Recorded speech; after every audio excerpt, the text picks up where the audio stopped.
Bonjour à tous et bienvenue sur le plateau de Bonjour chez vous. Je suis très heureuse de vous retrouver aujourd'hui. Notre thème du jour est « Soyez doux et patients envers les autres ». Et aujourd'hui, c'est Gwen qui nous apporte la pensée du jour. Et ensuite, nous aurons notre premier quiz de l'année 2019. Allez, vous connaissez le programme, je vais retrouver les chroniqueurs.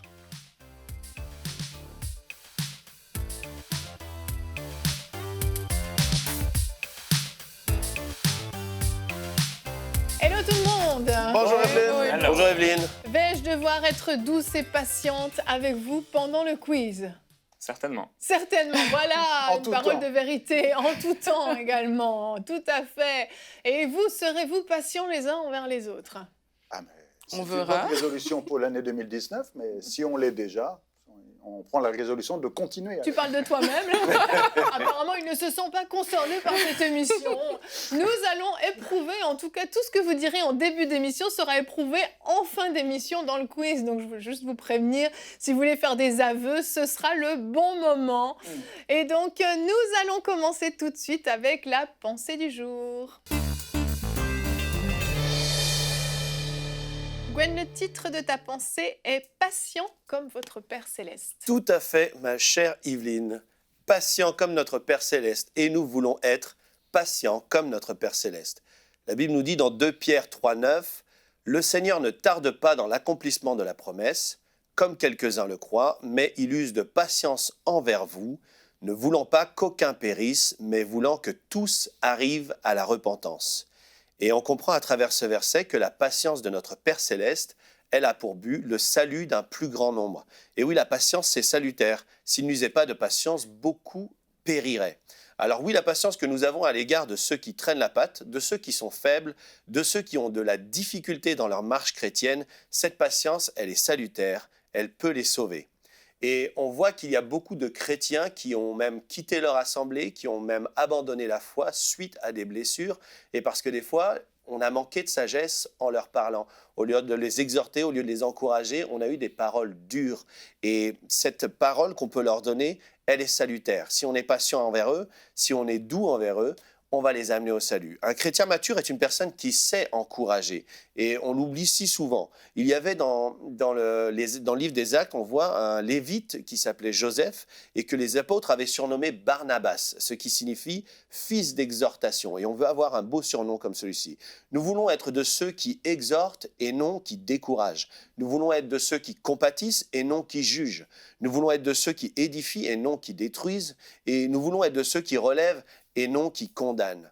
Proverbe 15.1 nous dit « Une réponse douce calme la fureur, mais une parole dure excite la colère. » De même que la patience est salutaire, une parole douce aussi est salutaire. Avec une parole douce, on peut amener quelqu'un au salut, comme avec une parole dure, on peut l'amener à s'égarer ou à s'endurcir. On connaît ce verset qui dit que le fer aiguise le fer. Et on peut le comprendre aussi dans ce sens-là, qu'une personne pourra être égarée, pourra abandonner la foi, pourra être blessée à cause d'une parole dure.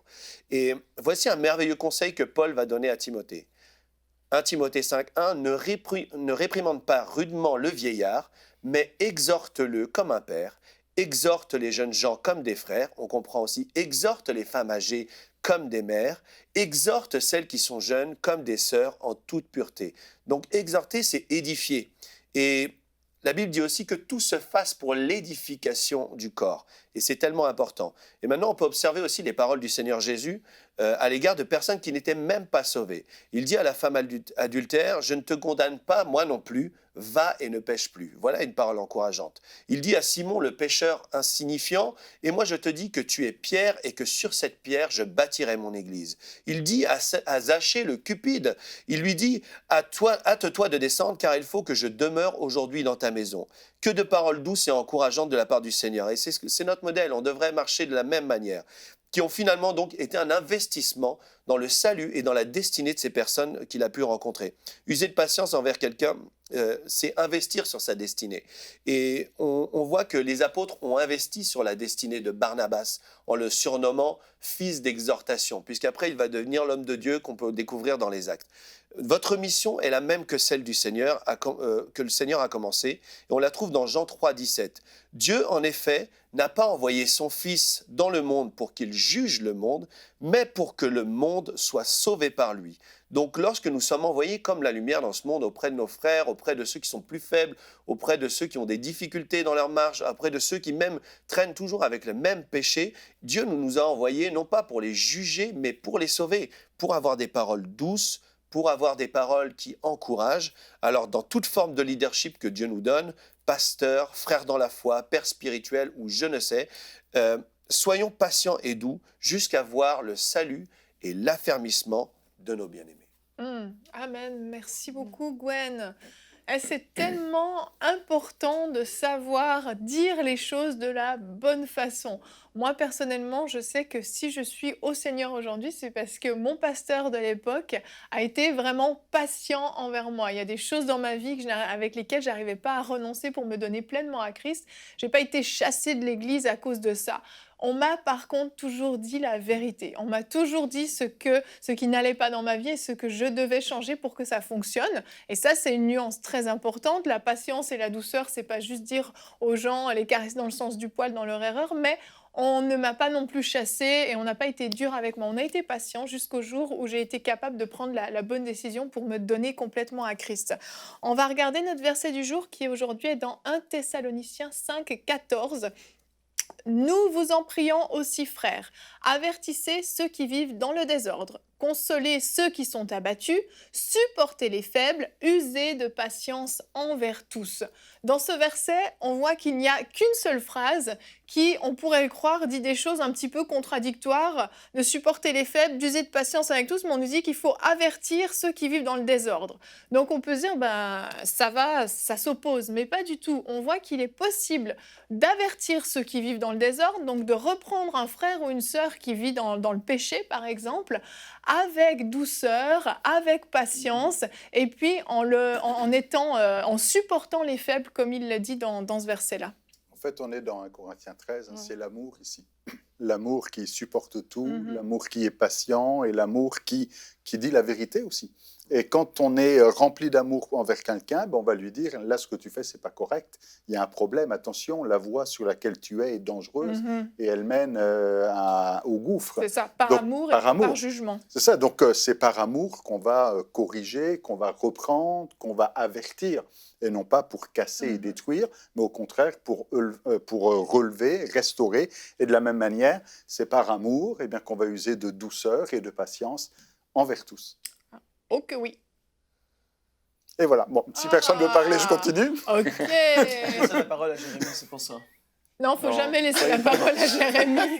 Soyez patient, je parlerai. C'est ça. C'est bon. Enfin, de discussion, il me prendra la parole. Oui, sur l'Ancien Testament, amen. Et puis, moi, je voulais parler par rapport à la patience, Evelyne, à la dimension de nos enfants.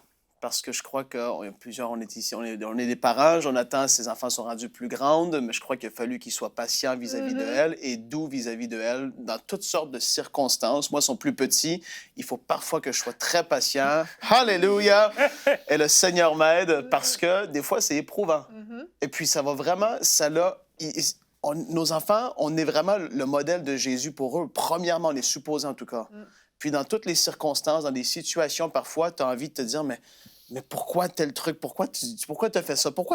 Mais vraiment, c'est vrai, la parole nous exhorte à être patient et doux, même vis-à-vis de nos enfants, malgré qu'on doit les reprendre, évidemment, et tout ça. Mais c'est la dimension de la patience vis-à-vis de nos enfants. Peu importe l'âge qu'ils ont, parfois, il faut être patient dans l'attente de leur salut. Parfois, il faut être patient. Il y a toutes sortes de dimensions et de niveaux, hein, mais c'est tellement important de se le rappeler. Je suis supposé être l'image de Jésus auprès de mes enfants. Et qu'est-ce qu'ils voient en termes de douceur et de patience? Est-ce que c'est vraiment le reflet de Jésus? Est-ce que c'est le reflet que je veux leur donner? Et puis, à ce niveau-là, moi, ça me parle beaucoup, parce que je me rappelle. Concernant ce verset, ce que tu dis là, par rapport à la patience pour les enfants, la Bible nous dit que de ne pas hériter nos enfants de peur qu'ils ne se découragent. Et moi, ça me parle parce que si une personne se décourage par rapport à la foi, parce qu'elle ne se sent pas justement portée, elle sent qu'il y a toujours de l'opposition. Et c'est la même chose que pour ce verset-là. Quand on a une parole qui est dure et on ne sait pas encourager, les personnes peuvent se décourager. Et le vrai problème, ce n'est pas ce qu'ils sont en train de vivre là. Le vrai problème, c'est qu'ils se découragent dans la foi. Il faut toujours cultiver le salut des personnes. Il faut toujours cultiver leur destinée. Quand on a des gens dans l'Église qui traînent la patte ou qui sont en arrière, plutôt que... oui, c'est vrai, ils ont besoin des fois d'être recadrés d'une certaine manière et puis il faut les exhorter. Mais c'est surtout qu'il faut avoir en tête là où on en est, quand on a cette position, comme je disais tout à l'heure, de leadership, mais entre guillemets, on doit avoir en tête leur salut, leur destinée. Ces personnes doivent entrer dans leur salut et elles doivent entrer dans leur destinée. Donc tout ce qu'on fait, tout ce qu'on va impacter, et avec nos paroles, on peut proclamer la vie comme on peut proclamer la mort. Tu sais, la vie et la mort sont au pouvoir de la langue. Ça concerne aussi nos encouragements, ce qu'on va dire aux gens, ce qu'on va dire aux frères. On a vu tellement de gens qui ont été blessés avec une parole, qui ont tout abandonné. Mais c'est important de dire la vérité. Je nuance ça juste parce qu'on peut croire que la douceur, c'est parler avec une voix douce. Et puis non, mais c'est pas grave, mon frère. Non, mais t'inquiète pas, ça va aller. Dieu t'aime toujours. Oui, voilà. Dieu t'aime toujours. Doux et ferme. Doux et ferme, exactement. C'est la nuance qui est quand même importante à avoir. Il faut dire la vérité avec douceur, c'est avec de l'amour comme motivation, c'est l'amour en fait. C'est la main de fer dans un gant de velours. Voilà, c'est ça. Je l'aurais pas dit mieux. C'est puissant. Et je pense même, excuse Aurélie, par rapport aux frères dans l'Église, je me dis parfois, on est vite à juger parce que toi, tu es rendu à un certain niveau dans ta foi. Et tu dis, mais pourquoi tu es là? Pourquoi tu fais ça? Pourquoi tu agis comme ça? D'où on vient? Tu peux pas jouer le rôle du Saint-Esprit dans la vie de quelqu'un. C'est le Saint-Esprit qui va le façonner en son temps aussi. Il faut être patient à ce niveau-là aussi. Et moi, j'aimerais aussi encourager les personnes à être patientes envers elles-mêmes parce que trop souvent, on est parfois dur avec soi-même et ça décourage. Comme on a dit, il faut s'auto-exhorter aussi parce qu'il y a des personnes comme ça que, à cause du fait qu'elles soient trop dures envers elles-mêmes, peut-être qu'il y a un caractère qu'on essaie de travailler. Il y a des choses qu'on ne veut pas avoir. Comme on a dit, le but n'est pas de se complaire dans la situation, mais c'est de s'exhorter aussi, de se dire « je vais y arriver » et de le prendre pour nous aussi, oui, pour les autres qui sont autour de nous, mais la patience s'applique aussi à nous, la douceur s'applique aussi à nous-mêmes. Pas parce qu'on est égocentrique, non, mais vraiment parce que si on ne l'a pas pour nous-mêmes, on ne pourra pas le donner aux autres. Si on se traite durement déjà, si on est trop dur plutôt envers soi-même, on sera d'office dur avec les autres. C'est aussi d'appliquer à nous-mêmes par rapport à nos choix, par rapport à nos défis et par rapport aux situations qui se présentent devant nous. Il y a le mot supporter qui marche dans les deux sens. Quand on dit supporter les faibles, des fois, on peut avoir l'impression où on ne se supporte plus. Des fois, on a l'impression que se supporter, c'est vraiment s'endurer ou, comment dire, accepter l'autre comme il est. Bon, ça peut être dans ce sens-là aussi, mais c'est surtout supporter dans le sens porter, soutenir. Et c'est ça l'encouragement. L'encouragement, c'est être ce pilier en disant « tu peux compter sur moi, je suis là pour te soutenir, te supporter ». Et non pas supporter dans le sens « encore qu'on le supporte ». Voilà. Et David disait dans les psaumes, il disait dans l'Ancien Testament, c'est ça. Il disait, il remerciait Dieu et il disait, avant d'avoir été humilié, je m'égarais. Et maintenant que je suis humilié, je suis en train de suivre la bonne voie. Et, c'est-à-dire qu'il faut humilier les autres? Non, mais il faut parfois arriver à un stade d'humiliation transformatrice, un message que j'ai prêché. Et en fait, quand on est nous-mêmes dans des difficultés ou éprouvés, nos bords s'adoucissent, se polissent. Et en fait, de dur qu'on était, après avoir été éprouvé, on est changé. Et on a vraiment besoin de ce ministère du Saint-Esprit pour nous changer, comme l'apôtre Paul le disait. Il dit auparavant, j'étais un homme emporté, mais maintenant, il était extrêmement doux. Comme la Bible dit, que votre douceur soit connue de tous les hommes. Et le ministère du Saint-Esprit en nous, et parfois à travers les épreuves où on est humilié. Et avant ça, on s'égarait, on était plein de colère, plein de méchanceté, tout le temps à piquer les gens, à blesser les gens. Mais quand on est humilié, brisé, ça nous change, ça nous transforme. Sa présence, elle veut nous changer, elle veut nous transformer.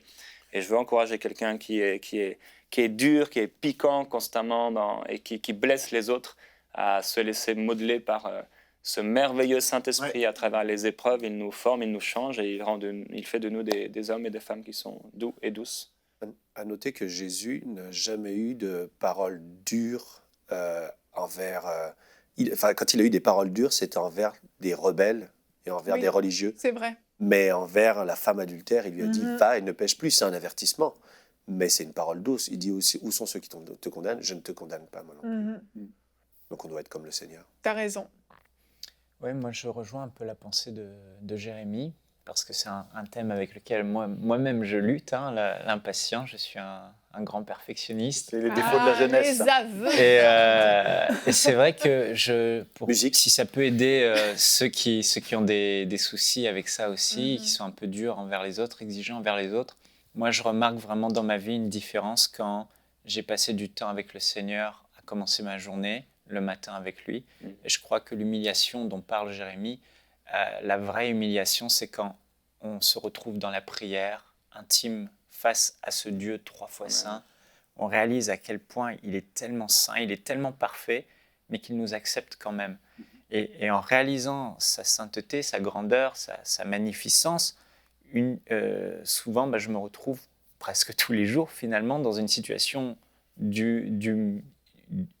d'humiliation, ou je ne sais pas comment on peut le dire, Ouais. mais en gros je réalise à quel point je suis tellement imparfait par rapport à lui, Mhm. mais que malgré tout il m'accepte, et du coup ça m'aide à être plus patient, plus doux envers les autres. Mais quand j'ai pas eu ce temps-là, souvent la chair est...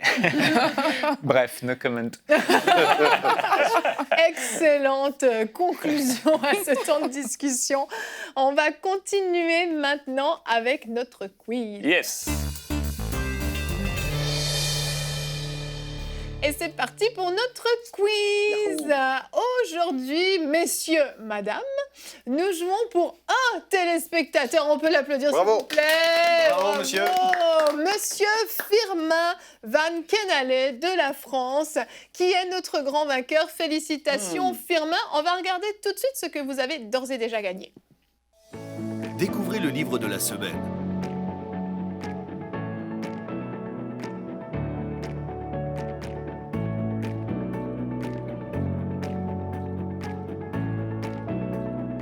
Disponible sur emciboutique.com. Notre livre de la semaine qu'Annabelle nous a si bien présenté il y a L'année 2 dernière. jours, l'année dernière, effectivement, l'année dernière, tout à fait. Merci Jonathan de suivre les jours de la semaine. Et nous allons donc commencer tout de suite. Est-ce que l'équipe bleue est prête? Nous sommes prêts. Oh, Bonne année, bonne année, bonne année 2019. écoutez, Ah non, plus, c'est il y a bon, là. même- il y a même une musique qui va. Les applaudissements. Ah là là là là. L'année Magnifique, 2019. magnifique. Est-ce Nous, que nous, on était avec le thème en douceur, on n'aurait jamais osé les enguirlander. Ah, c'est bon ça. est-ce que vous, au lieu d'avoir honte pour eux, vous pourriez au moins faire semblant de rire? Je sais pas. Bravo. Non, moi je sais pas, c'est un sentiment intérieur quand je les vois faire. De honte? Non, j'arrive pas à le comprendre. Tu es content d'être rouge, hein? Oui, c'est ça, oui, C'est ça que Jérémy disait, d'être humilié quotidiennement. Oui, bah, Vous pouvez vous prendre les mains et chanter « Nous sommes unis Ça, c'est pour les rouges. dans la famille ». On souhaite. Non, non, ils sont très forts en plus. Non, pour vous, à tous. En plus, on est Formidable. toujours surpris. Hein. On voulait, Ah oui, on s'y attendait c'est pas. ça, souhaiter la bonne année à tout le monde qui nous suit. hein. Génial. Bonne année à vous Supporte tous. les Bleus. Bonne année festive avec l'équipe bleue et Voilà. l'équipe rouge. Et Un l'équipe peu rouge plus aussi fade. vous souhaite une bonne année, mais on n'a pas besoin d'accessoires pour souhaiter une bonne année. C'est n'est-ce avec pas le cœur. On dit bonne année à vous tous. Bonne année à tous. Bonne année. Par contre, Nous, c'est en parole et en acte. on ne peut pas accepter ce genre d'intimidation. Ça va nous ralentir. Je sens une espèce de tension sur le Non, plateau. là, Evelyne. les guirlandes. Un peu de patience, non. Au moins, un la peu guirlande, de faut l'enlever. Ça va plus les gêner qu'autre chose.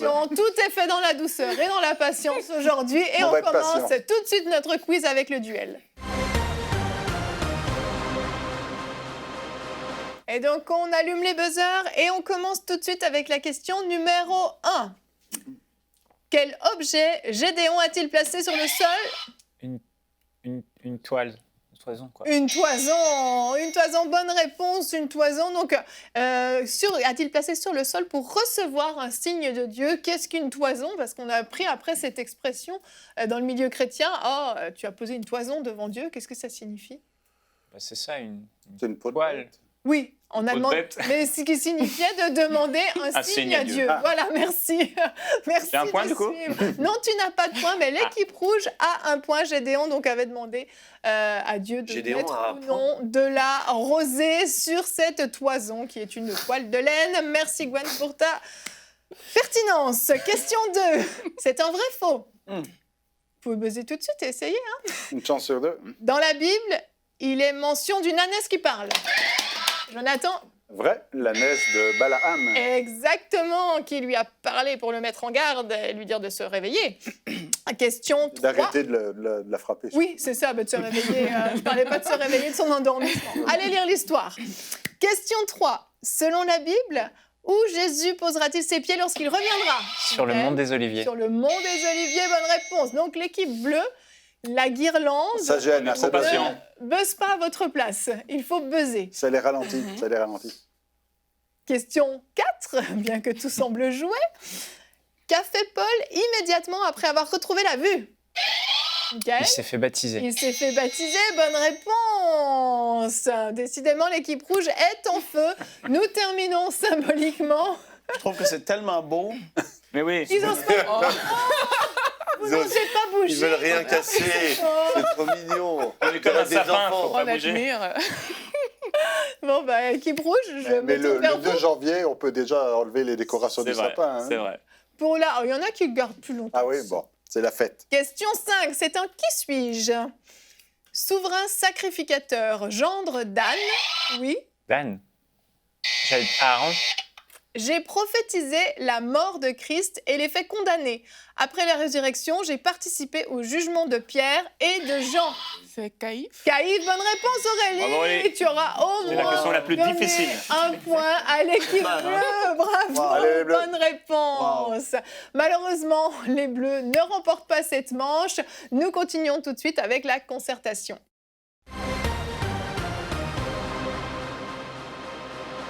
Notre phase de concertation, il y a 2 thèmes au choix et comme vous avez remporté le duel équipe rouge, c'est vous qui pouvez sélectionner le thème. Nous avons le thème des rois qui serait quand même un petit peu d'actualité en ce mois de janvier ou les 12 disciples qui est notre nouveau thème. Les rois, les 12 disciples, On peut prendre les rois pour l'enlever, non? on peut prendre les rois pour l'enlever, dit Michael. Les 12 Qui On prend ne les veut 12 pour plus gagner. voir les Les rois. 12. Ah, mais Mais ça dépend quelle liste. Gwen, on prend les 12 pour gagner. Alors, Allons, moi. Allons-y. Capitaine. C'est capitaine Gwen, ça. la réponse. Vas-y, on te suit. Apparemment, ça On leur prend est les 12 complètement égal. disciples. Les 12 disciples. Le thème des rois va donc être reconduit au prochain quiz. Les 12 disciples. Donc, je vous rappelle que lors de la concertation, vous avez 15 secondes de concertation. On ne buzz plus. Et si l'équipe qui a la main ne donne pas la bonne réponse, l'autre équipe peut répondre. Donc, vous pouvez vous concerter des 2 côtés en même temps. Question 1. Citez le prénom de 8 des 12 disciples qui étaient avec Jésus avant sa crucifixion. Concertation. Citez le prénom de 8 des 12 disciples. Vous pouvez répondre à 3 à cette question. C'est autorisé. Citez le prénom des 8 des 12 disciples qui étaient avec Jésus avant sa crucifixion à la maison. Vous pouvez essayer de répondre. Équipe rouge, on commence. Pierre, Oui, Jacques, oui, Jean, oui, Jude, oui, André, oui, Philippe, oui. euh, Vous pouvez les aider, équipe rouge. Judas, Oui. Et un dernier. Mathieu, Lévi. Mathieu, bonne réponse. Félicitations. J'imagine que vous aviez la réponse également. Très facilement. Très facilement. Alors, Ce qui est par difficile, contre, c'est qu'on a 2 listes. Voilà. Des fois, on peut avoir un Barthélemy qui peut s'appeler autrement. Nathanaël, exactement. Donc, on voit dans les évangiles que les mêmes noms n'apparaissent pas. On peut croire, y a-t-il une erreur? Y avait-il plus que Non. 12 disciples? En réalité, c'est simplement des noms différents. Comme Donc, Simon Barthé- qui s'appelle Pierre. Voilà, Barthélemy était appelé Nathanaël, Jude était aussi appelé Thaddée, tu as dit Matthieu, tu as dit Lévi, exactement. Simon le Zélote peut être appelé Simon le Zélé dans certaines versions, etc., etc. Mais il s'agit bien des 12 mêmes personnes. Un point pour l'équipe rouge. Équipe bleue, à vous la main. Quel disciple a été choisi pour faire partie des témoins de la résurrection de Jésus à la place de Judas? Concertation. Elle est très facile, celle-là. Quel disciple a été choisi pour faire partie des témoins de la résurrection de Jésus à la place de Judas? Judas, donc, C'est Paul, je crois. qui avait décidé de mettre fin à ses jours après la crucifixion de Jésus. C'est Matthias. Matthias, exactement. Matthias, dont on n'a plus vraiment entendu parler après. Non. Alors, Mais il a Oui, dû faire bah, des choses. il a certainement fait quelque chose. Les autres non plus, on n'en a pas vraiment tous, entendu parler. pas Hein, tous, Matthieu, ou... Effectivement, effectivement. Donc, vous pouvez trouver cette histoire dans Acte 1, 23, où on voit qu'en fait, ils ont tiré au sort Matthias, croyant que Dieu allait guider leur choix de cette façon-là. Égalité, un point partout, équipe rouge. Quelle était la mission des 70 disciples que Jésus envoya? Donc, on revient dans les évangiles. La mission des 70 disciples que Jésus a envoyés, il y avait deux missions distinctes. C'est les témoins. C'est la bonne nouvelle. Il y a deux choses différentes à citer. Quelle était la mission des 70 disciples que Jésus envoya? Gwen? Alors, guérir les malades, Oui? chasser les démons Oui. et annoncer la bonne nouvelle. Annoncer la bonne nouvelle, exactement. Annoncer le royaume de Dieu. Bonne réponse. Luc 10, 10. Dans quelque ville que vous entriez et où l'on vous recevra, mangez ce qui vous sera présenté, guérissez les malades qui s'y trouvent et dites-leur, le royaume de Dieu s'est approché de vous. Donc, il y avait vraiment ces deux missions différentes. Très bonne réponse. Équipe rouge, équipe bleue, à vous la main. Qui était avec Jésus lors de la transfiguration? Elle est facile, celle-là aussi. Ils ont des questions faciles, l'équipe bleue. Hein. Il y avait Moïse. Nous parlons donc des disciples qui étaient avec Jésus lors de la transfiguration. Et non de ceux qui sont apparus. Jérémie. Pierre, Jacques et Jean. Pierre, Jacques et Jean, exactement. Pourquoi Pierre, Jacques et Jean et pas les Bah, autres? Jésus les avait choisis pour être un peu dans un trio VIP. On Waouh! trouve plusieurs fois avec Jésus. Est-ce que c'est écrit dans la Bible le mot trio VIP? Non, mais dans mon prochain livre. En exclusivité. On trouve donc cette histoire dans Luc 9, 28 et 29. Jésus prit avec lui Pierre, Jean et Jacques et il monta sur la montagne pour prier. Pendant qu'il priait, l'aspect de son visage changea et son vêtement devint d'une blancheur éclatante. Effectivement, il semblerait que ces trois disciples ont eu un privilège quand même que les autres n'ont pas eu. À eux, il voulait leur révéler quelque chose que les autres n'ont pas eu le privilège d'assister. Question 5, équipe rouge. Quels sont les autres sens du mot grec matates qui signifie disciple, étudiant, élève, ami, prochain, serviteur, travailleur? Donc il y a deux réponses à chaque fois. Étudiant, élève, une réponse. Ami, prochain, deuxième réponse. Serviteur, travailleur, troisième réponse. Gwen? Étudiant, élève, ami, prochain ou serviteur, travailleur? Étudiant, élève. Bonne réponse, exactement. Vous savez Non, je ne savais pas. Non, parce qu'il dit, je vous appelle plus répondre. disciple parce que le serviteur ne sait pas ce que son maître... Enfin, je ne me rappelle plus exactement. Plus serviteur, mais ami. Je l'appelle ami. Mais je vous appelle ami. C'est Oui, ça, mais mais il étudie Ah un oui. autre mot. Pardon, excusez-moi. étudiant, élève, c'est ça. Donc, On a le point, c'est ce qui Le compte. disciple, on voit que c'est comme un apprenti, ça peut aussi être traduit par apprenti, c'est vraiment celui à qui on enseigne quelque chose qui est en cours d'apprentissage, en fait. C'est ça, C'est ça. Jonathan? C'est ça. Et le maître, le didascalos. J'allais le dire. Didascalos d'ailleurs. Hein. Dernière question, allons-nous nous diriger vers une égalité équipe bleue? Tout est entre vos mains. Question 6. Qui était disciple de Jean-Baptiste et fut le premier des 12 à suivre Jésus? Premier des 12 dont le nom soit cité du moins. Qui était disciple de Jean-Baptiste et fut le premier des 12 à suivre Jésus? Ça nous amène au tout début des évangiles. Jérémie? André. Bonne réponse, bonne réponse. On trouve cela dans Jean 1, 35. Le lendemain, Jean était encore là avec deux de ses disciples. Et ayant regardé Jésus qui passait, il dit « Voilà l'agneau de Dieu ». Les deux disciples l'entendirent prononcer ces paroles et ils suivirent Jésus. Donc là, on ne connaît pas encore qui sont ces deux disciples. Mais au verset 40, André, frère de Simon-Pierre, était l'un des deux qui avait entendu les paroles de Jean et qui avait suivi Jésus. Et si on continue la lecture, on voit qu'il n'a plus jamais quitté Jésus. À partir de ce moment-là, il l'a vraiment suivi de tout son cœur et il a vraiment pas réfléchi 2 minutes apparemment. Il a vraiment cru ce que Jean-Baptiste lui disait. Bon, nous avons donc une égalité. Nous allons devoir vous départager au buzzer. Qui fera la finale? Sera-ce l'équipe des guirlandes de Noël ou l'équipe fade des rouges? Sobre. Bah, vous n'êtes pas très colorés aujourd'hui. Hein. Parole dure excite la colère. Hein. Alors, est-ce que vous êtes prêts? On allume les buzzers. Question donc de rapidité. Qui était le disciple dont la Bible dit que Jésus l'aimait? Jean. Non, bonne réponse, Michael. Bonne réponse. Alors, est-ce que cela signifie que Jésus n'aimait pas les autres disciples?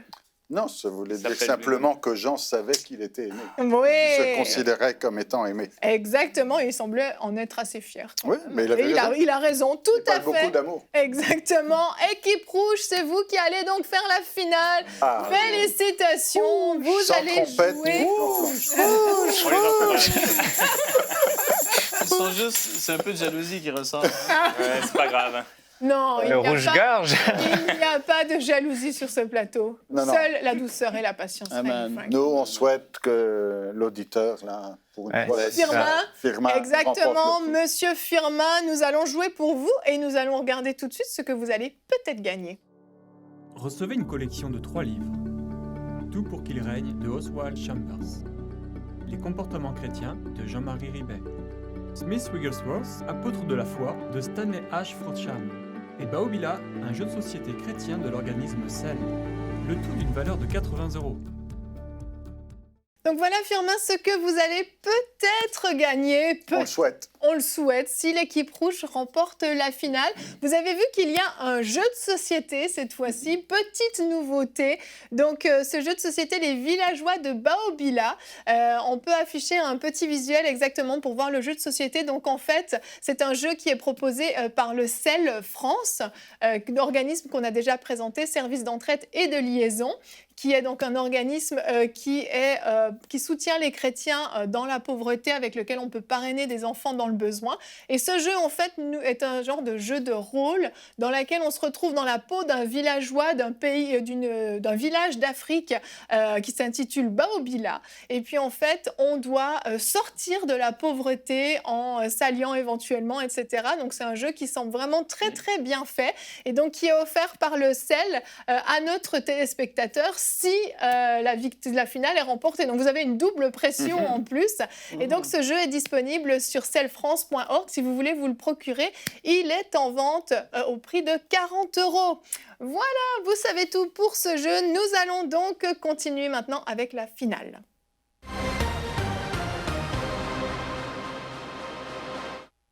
Équipe rouge, plus besoin des buzzers, juste besoin de concentration, de calme et de patience. Nous allons donc commencer avec la finale. Gwen, tu seras le premier à répondre à la question, ensuite Michael, ensuite Jonathan et ainsi de suite. Vous avez un joker et n'oubliez pas que vous pouvez passer si vous n'avez pas la réponse tout de suite. N'hésitez pas à passer, la question reviendra à la fin. Équipe rouge, vous êtes prêts ? Oui. C'est parti, on commence. Non, tu n'es pas prêt, Jonathan ? Si, mais c'est le capitaine qui doit dire. D'accord. Je dis oui. Il a dit oui. Nous allons donc démarrer le chrono après la lecture de la première question. Gwen, lequel des évangiles fait référence à l'ange Gabriel qui apparut à Marie ? Matthieu. Mauvaise réponse. Michael, quel était le travail de Joseph, père de Jésus ? Charpentier. Bonne réponse. Jonathan, de quelle ville venaient Marie et Joseph ? De Nazareth. Bonne réponse. Gwen, dans quel pays se sont enfuis Marie et Joseph En Égypte. Bonne réponse. Qui, Michael, avant la venue de Jésus, prêchait « Repentez-vous car le royaume des cieux est proche ». Jean-Baptiste. Bonne réponse. Jonathan, dans le Notre Père, que demande-t-on à Dieu de nous donner ? Le pain quotidien. Bonne réponse. Gwen, que représente le pain de la Sainte Seine ? Le corps de Christ. Bonne réponse. Michael, quel prophète fut descendu dans une citerne avec des cordes ? Joker. Jérémie. Bonne réponse. Jonathan, qu'ont fait les frères de Joseph pour se débarrasser de lui ? Ils l'ont mis dans une citerne et après ils l'ont vendu. Exactement. Gwen, qui a dit « Seigneur, donne-moi de cette eau afin que je n'aie plus soif ». La femme samaritaine. Bonne réponse. Félicitations. Bien joué. Bravo les Bravo rouges. les rouges. Vraiment, Bravo, félicitations. Ça a été un plaisir pour nous de vous laisser gagner comme cadeau de bonne année. Très belle finale, bravo, bravo. Alors vous l'aurez bien remarqué, une petite finale qui faisait des petits clins d'œil à l'histoire de Jésus, de la naissance de Jésus. Oui, c'était au frais début. comme ça. Hein. C'est ça, c'était frais parce qu'on était dans Noël quand même. Et donc la première question qui n'était pas facile, Gwen, lequel des évangiles fait référence à l'ange Gabriel qui apparut à Marie? Moi, j'aurais dit Bah, c'est Luc. Luc, exactement. J'aurais dit Matthieu aussi. Bonne réponse. Sinon, je pense que tout était OK. Y a-t-il donc dans quel pays, la question 4, je ne l'ai pas lu au complet, dans quel pays se sont enfuis Marie et Joseph après l'ordonnance d'Hérode de tuer tous les bébés en Égypte? Tu as très bien répondu, Gwen. Bravo, bravo Firmin. On se réjouit beaucoup pour vous. Vous avez une belle collection de livres, un super jeu de société avec lequel vous allez pouvoir jouer avec votre famille, vos amis, vos frères et sœurs d'église. C'est formidable. Vous êtes contents? Parfait. Super content. Super. La famille Guirlande est contente aussi? La famille Et on est trop contents. Oui. Et on est festifs.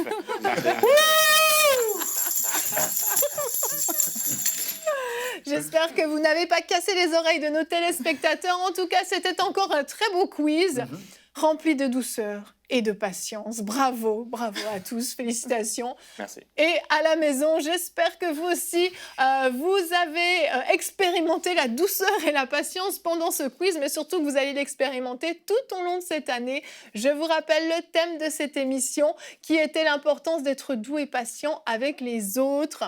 Donc j'espère que ce sera notre partage à tous tout au long de cette année 2019. Je vous souhaite encore une très bonne année, je peux encore vous le dire pendant quelques jours, je me le permets. Et on se retrouve demain. Notre thème sera « Parents, protégez la foi de vos enfants ». Et nous aurons la rubrique Culture et Médias. Pasteur, j'ai une question. Ne manquez pas cette très belle émission. Merci à vous tous, chers candidats. À demain et bonjour chez vous.